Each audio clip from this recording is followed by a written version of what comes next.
Commerce and accountancy optional in UPSC is one of the top scoring optional.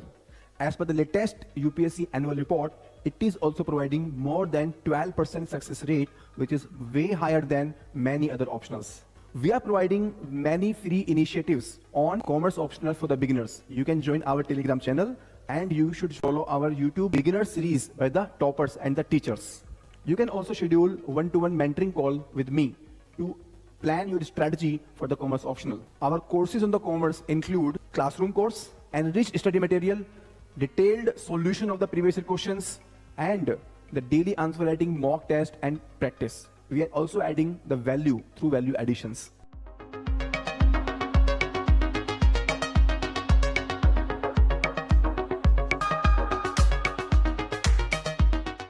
Hello everyone, I am Shivang Rastogi.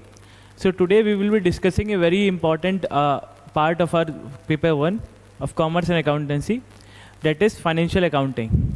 So this portion is very relevant from the exam's perspective because of the simple reason of its weightage that it carries in the examination. Secondly, of the quality of questions and the theoretical aspects that has been asked from it. So let's talk about the weightage. So if I talk about the weightage, so it varies year to year. Around 50 to 70 marks questions are being asked from it. So in some year around 40-50 marks questions, or in some year we have seen around 70 marks questions are being asked from it. दूसरी बात, it constitutes both aspects. That means numerical aspect as well as the theoretical aspects. So one question of numerical nature from this financial accounting comes every year, और 2-3 आपके theoretical questions. So important बात ये है कि जो आपके theoretical questions हैं वो कुछ टॉपिक्स में से आएंगे और न्यूमेरिकल क्वेश्चंस कुछ टॉपिक्स में से आएंगे जो कि आप प्रीडिटरमाइन कर सकते हो based on your understanding of the syllabus. Fine. तो अभी हम डिस्कस करते हैं थोड़ा सा सिलेबस क्या है, उसके बाद I will tell you how you can proceed with the financial accounting and what are the sources through which you can refer to it. So सबसे पहली चीज़ है basics of accounting which you all know. What is accounting, what are the importance, the new innovations in accounting, let's say human resource accounting, आपकी inflation accounting, these aspects are being asked. ठीक है. So accounting, पहली बात तो financial information system, this question is very important, this topic is important and इसके peripheral areas important हैं. Impact of behavioural science, these questions can be asked. 2 topic ये हो गए. And third important topic is accounting standards.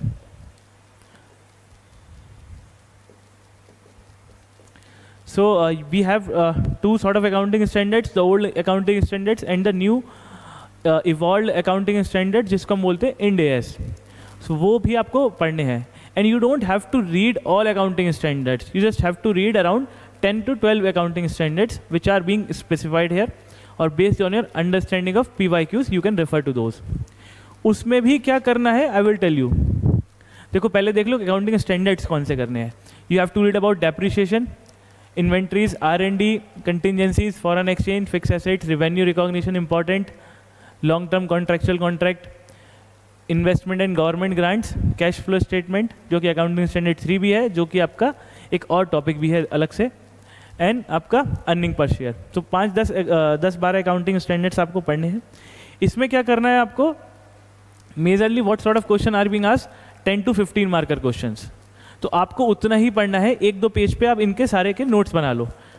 150 to 250 words में एक accounting standards आप prepare कर लो.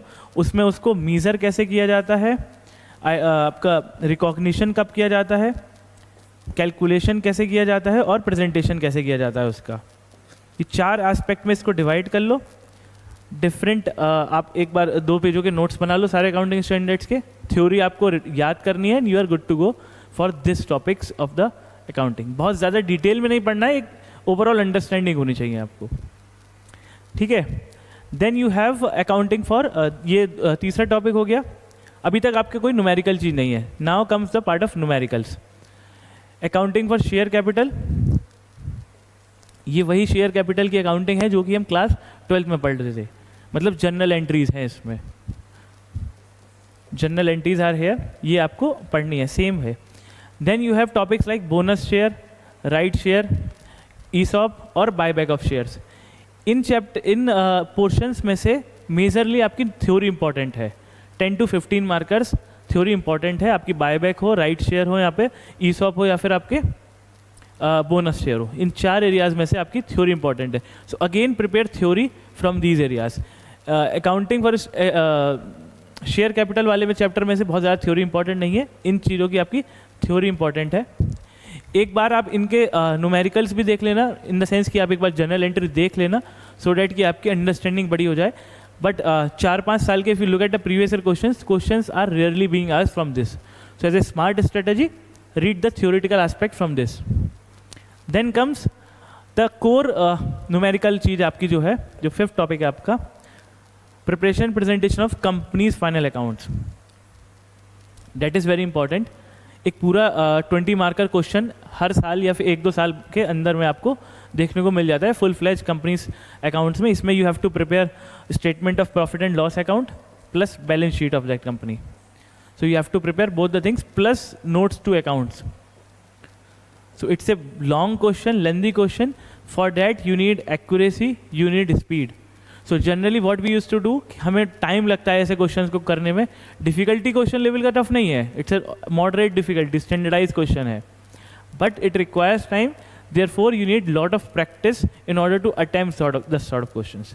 Again numerical important है इस एरिया में से, थ्योरी आपकी नहीं आती है जनरली कंपनीज फाइनल अकाउंट्स में से।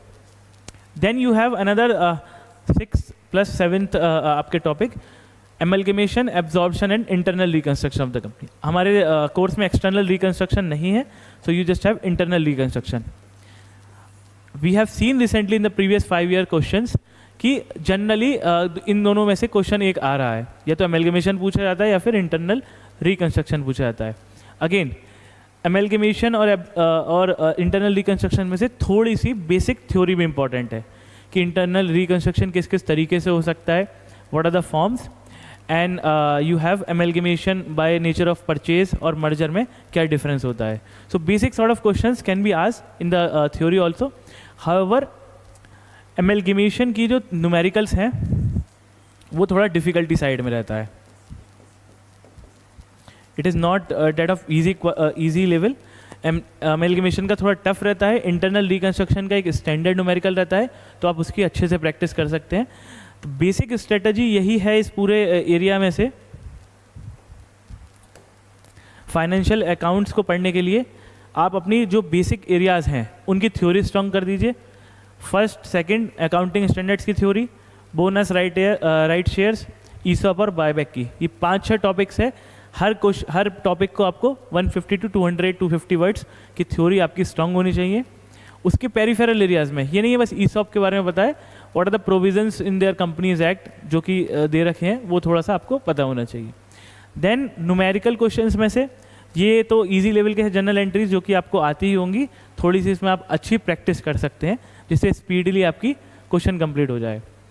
Then you have 2 very core areas जो कि इसमें प्रैक्टिकल के हैं, न्यूमेरिकल्स के हैं, कंपनीज फाइनल अकाउंट्स, एमलगेमेशन और इंटरनल रिकंस्ट्रक्शन। इन क्वेश्चन में से वही जो मैंने आपको पहले बताया, स्पीड का बहुत ध्यान रखना है और क्वेश्चन में एक्यूरेसी का इशू रहता है। एमलगेमेशन के क्वेश्चन में ज़्यादातर एक्यूरेसी का इशू रहता है, कभी कभी आपकी बैलेंस शीट मैच नहीं करती है, you won't have the exact answer जो कि आप डिज़ायर कर रहे हो। Despite that you need to be cautious कि टाइम लिमिट आपकी एक्सीड ना हो जाए। सो वो चीज़ ध्यान रखनी है। इंटरनल रिकंस्ट्रक्शन का एवरेज स्टैंडर्ड क्वेश्चन आता है, you can very well attempt. Now we can talk about the sources.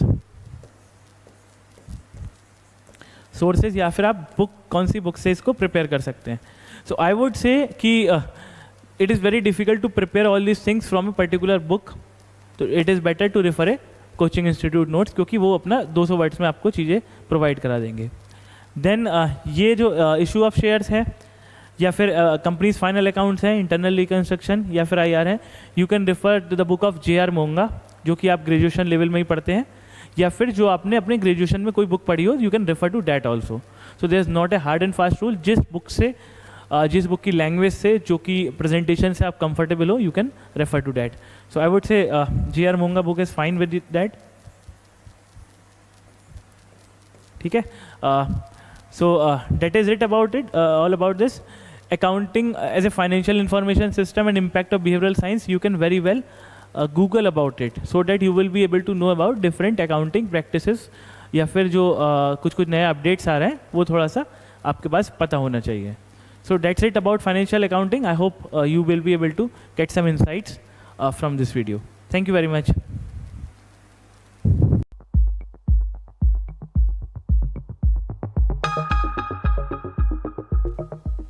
Commerce and accountancy optional in UPSC is one of the top scoring optional. As per the latest UPSC annual report, it is also providing more than 12% success rate, which is way higher than many other optionals.